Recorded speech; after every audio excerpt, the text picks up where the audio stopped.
feel like talking about a couple aphorisms in The Gay Science by Friedrich Nietzsche today.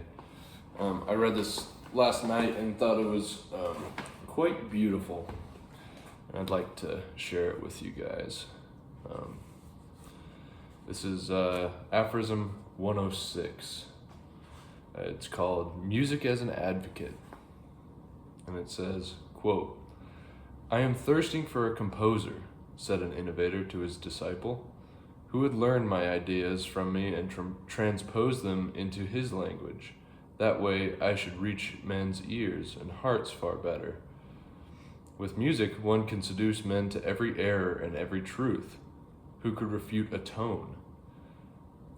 Then he says, "Then you would like to be considered irrefutable," said his disciple. We'll pause here. Who could refute a tone? I mean, how true is that?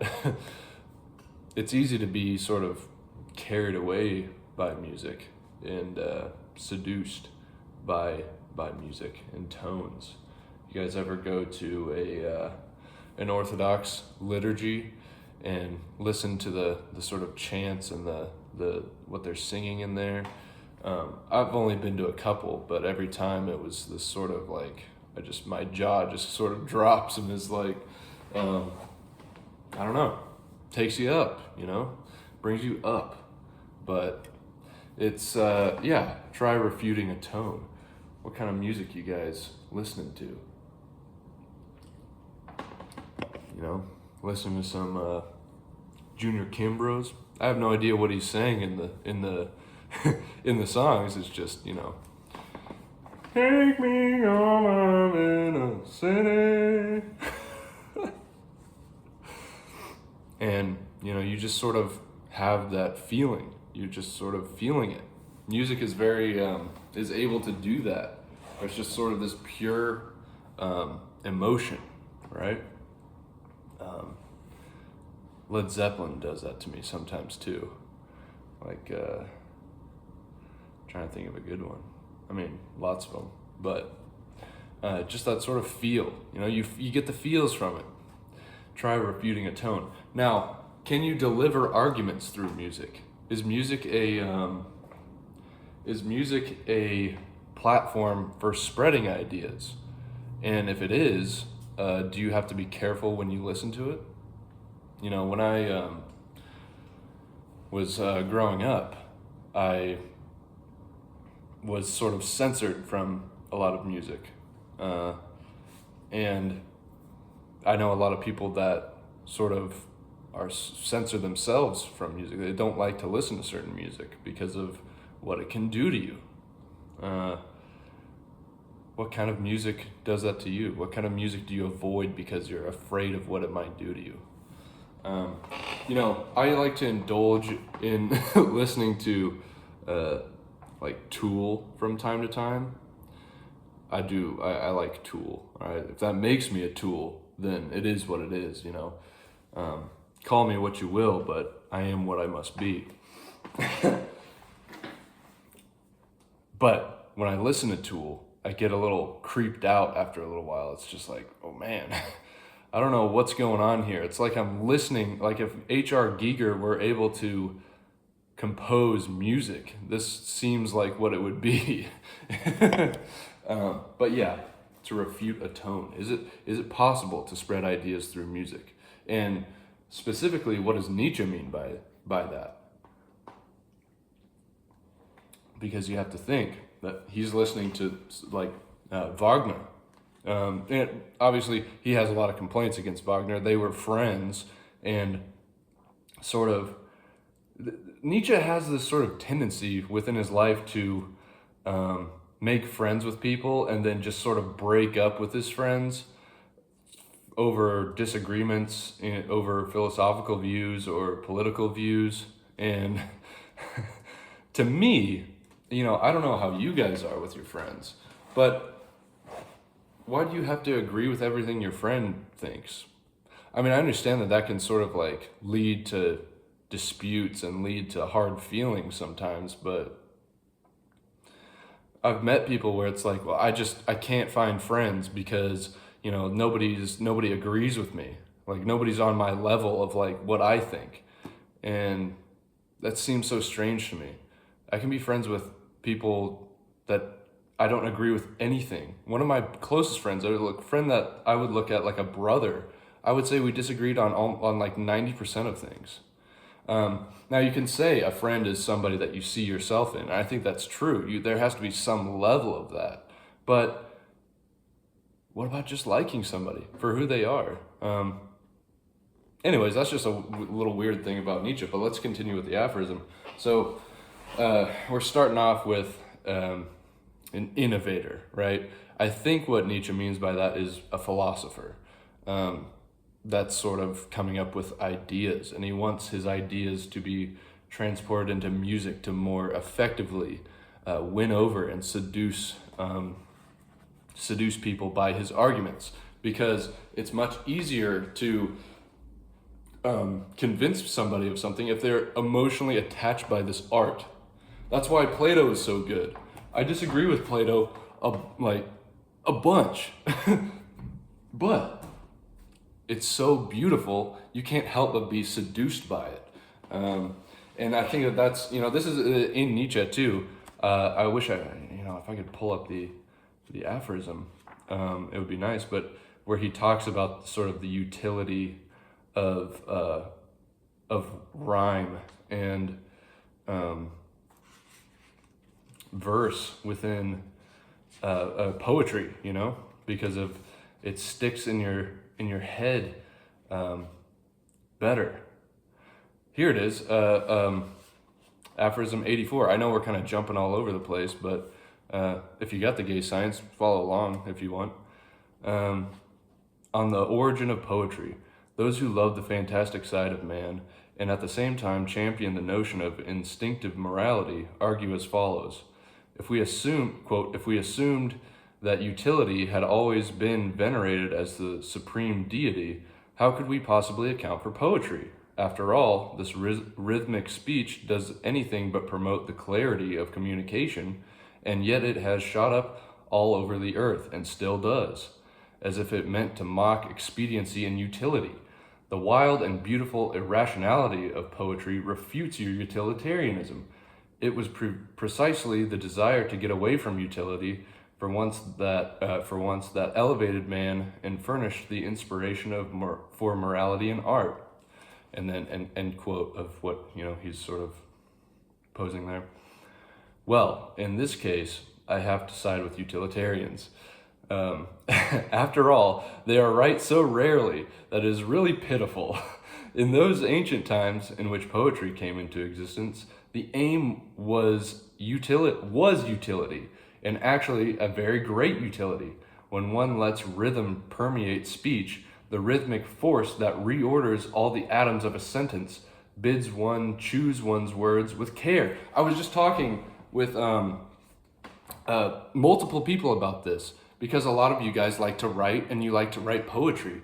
And I was talking to Natasha about this, and she likes writing some poetry, and she says that she has actually an easier time writing with poetry because it sort of adds a sort of structure to her writing, where she's like, there's sort of an end goal to what she's trying to say, which I think is really interesting. But just a side note there. When one lets rhythm when one lets rhythm permeate speech, the rhythmic force that reorders all the atoms of a sentence bids one choose one's word with care and gives one's thoughts a new color, making them darker, stranger, and more remote. The utility in question was superstitious. Rhythm was meant to impress the gods more deeply with a human petition, for it was noticed that men remember a verse much better than ordinary speech. Okay, so that's what I was trying to get at. That you sort of are drawn in by this and you remember it. How many songs do you have stuck in your head where you can just sort of quote off the lines, Not me so much. I more just kind of hum things. I'm just like, no. But like my buddy Baxter, the dude went through like entire albums of people that I can't remember who, but and just sort of like studied them, and he knows all the lines He's great at karaoke, by the way.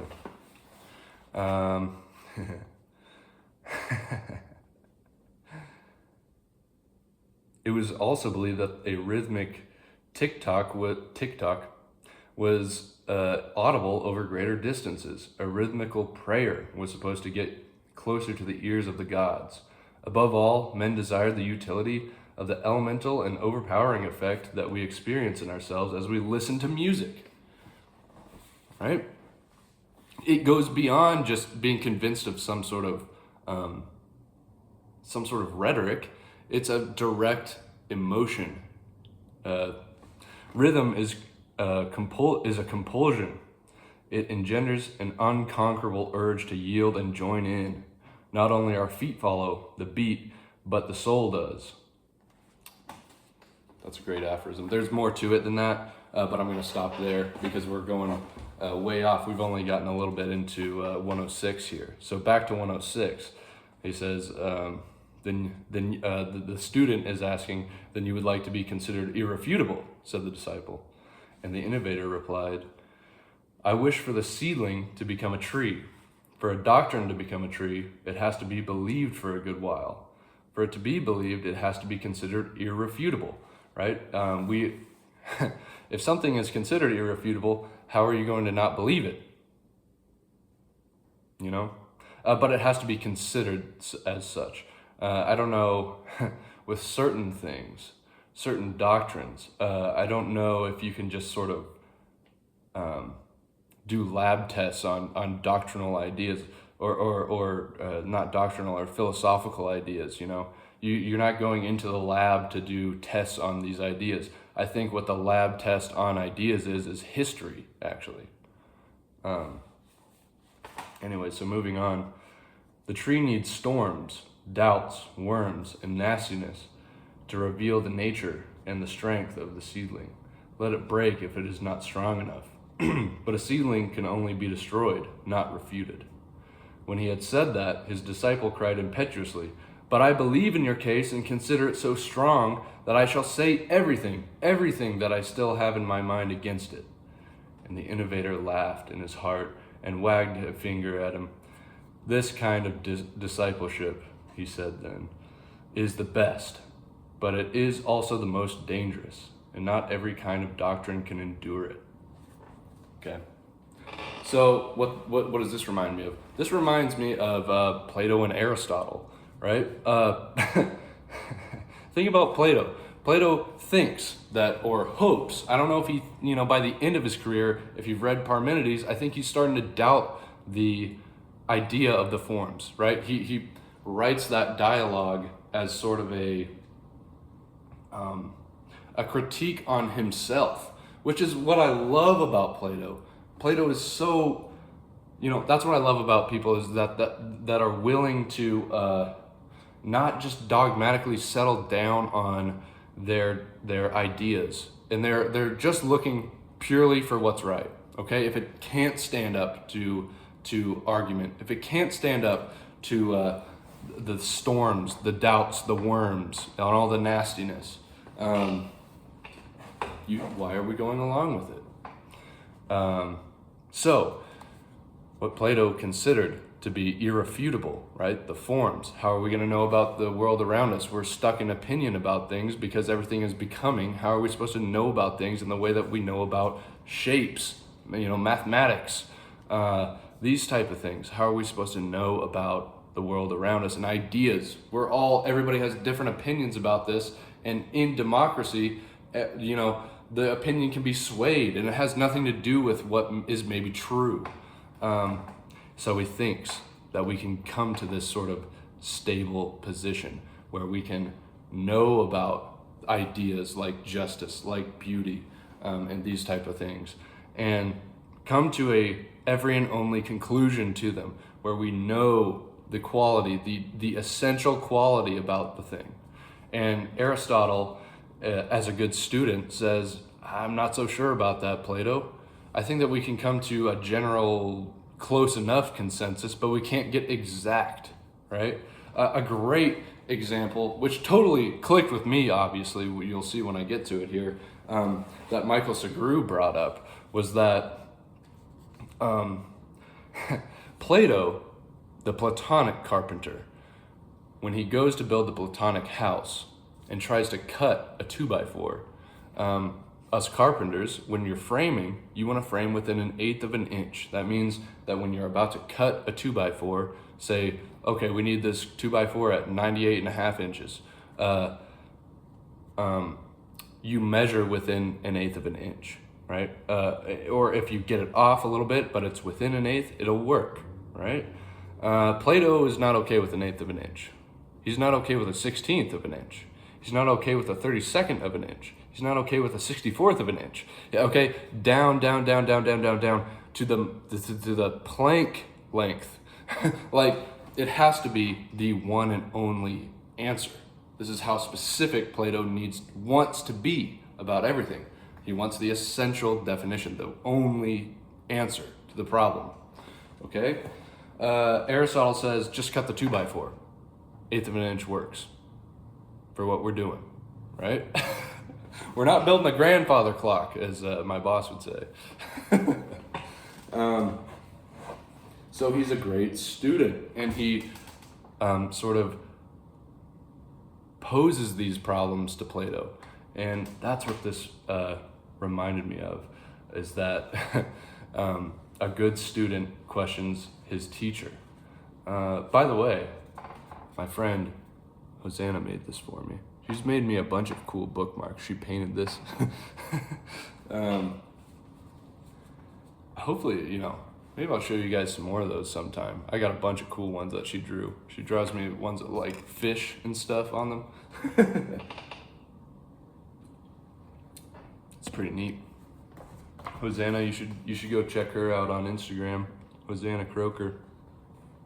She makes all kinds of cool stuff, like leather stuff.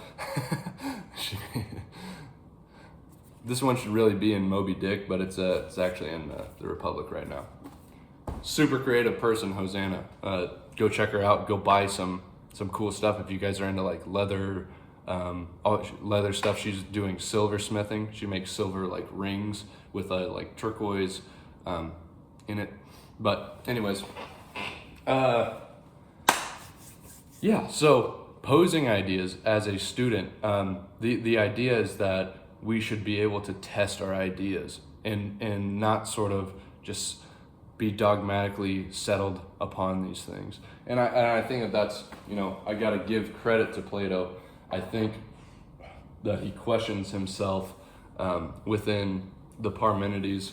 That's a crazy dialogue, by the way. It gets very repetitive towards the end when he's talking with because Parmenides just sort of goes off about the one, right? The one. But Parmenides brings up a good critique of Plato's idea of the forms to young Socrates, I believe. He says that, so there's a form of everything, right? And it has to be this sort of perfect ideal form. Does that mean that hair has a form, or like a clump of mud has a form? Like how are we, what would that even look like? That doesn't make any sense, because how are you supposed to know about that stuff?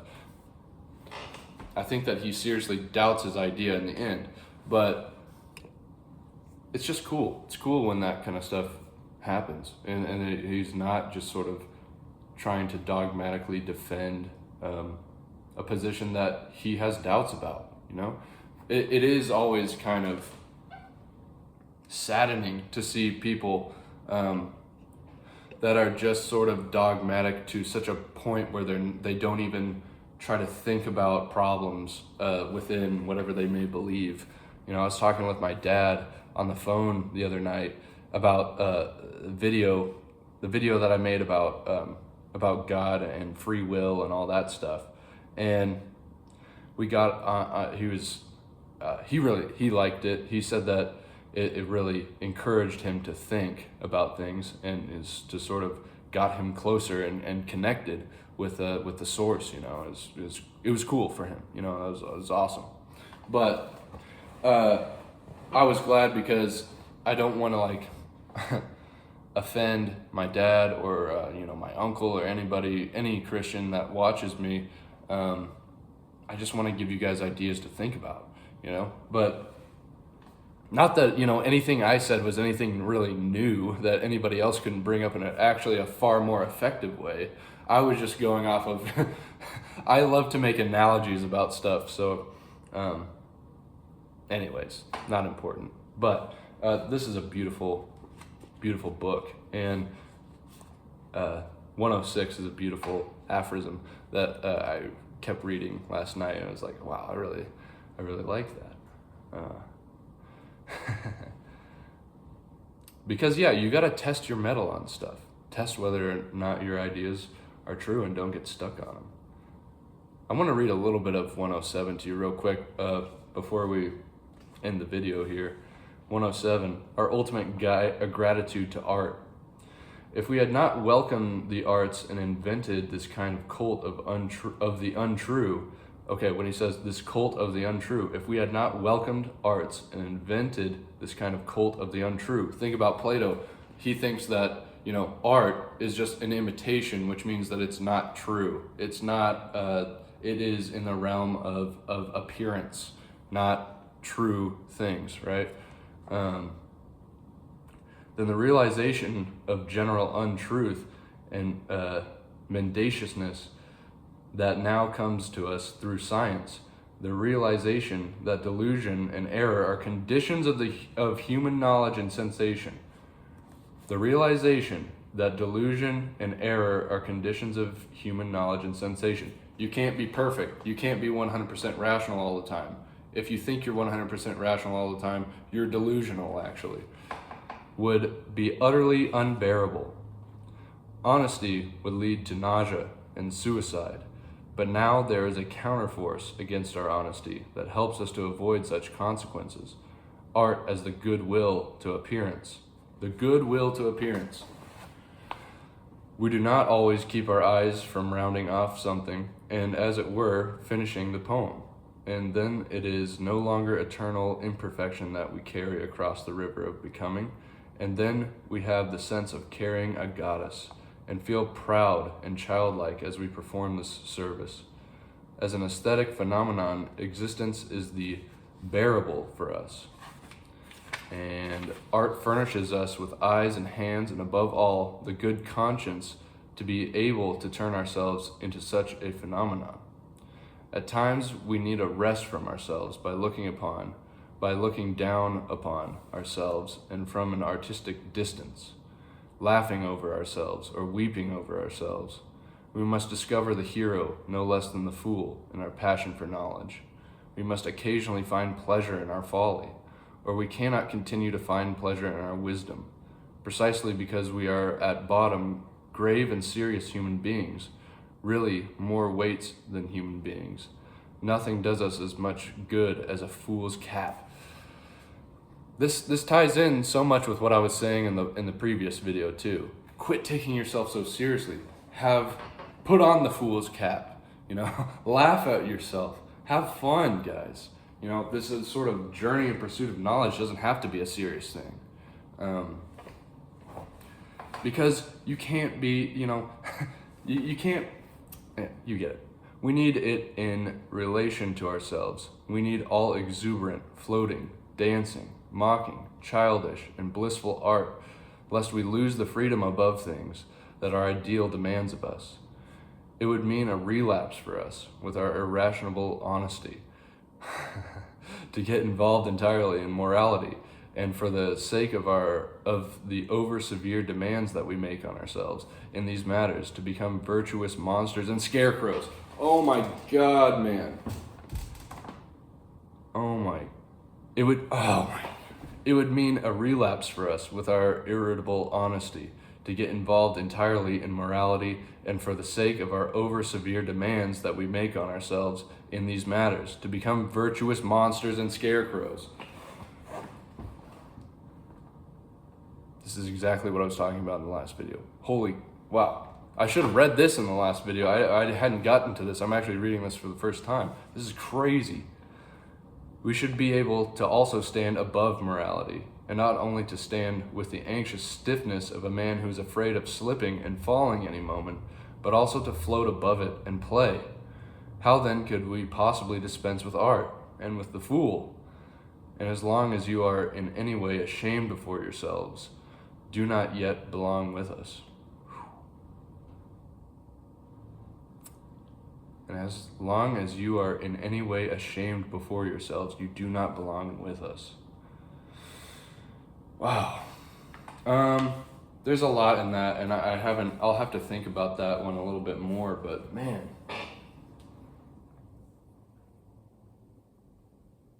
It's crazy. I'm not, getting rid of morality. I don't know if you can completely get rid of morality. I think what you can get rid of is a universalizing tendency within morality.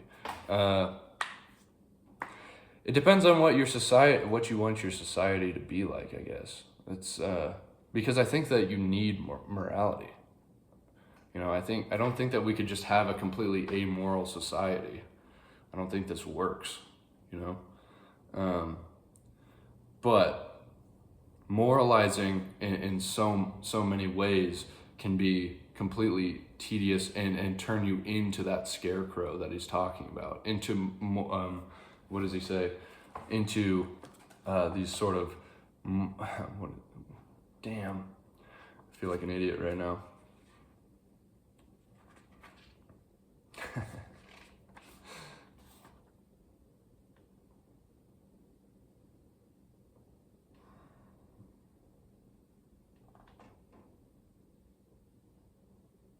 Anyways, you understand what I'm trying to say. I just said it, but I can't find the line. Turning into these scarecrows, sort of just lifeless beings, where we just sort of have to follow these dogmas, these moral tendencies that we universalize on people. Like I say, I wouldn't consider myself an amoralist. I have values. I have things that I consider a good person would do and a bad person would do. I guess maybe I'm not there with Nietzsche yet, but or maybe I just don't understand fully what he means by that yet. Because I don't know. Being an amoralist, what does that mean? What does that look like within human life? What do you guys think? Just because, somebody that says that, your immediate kind of reaction might be, well, that might just be a completely shitty person. He has no moral standards or moral values.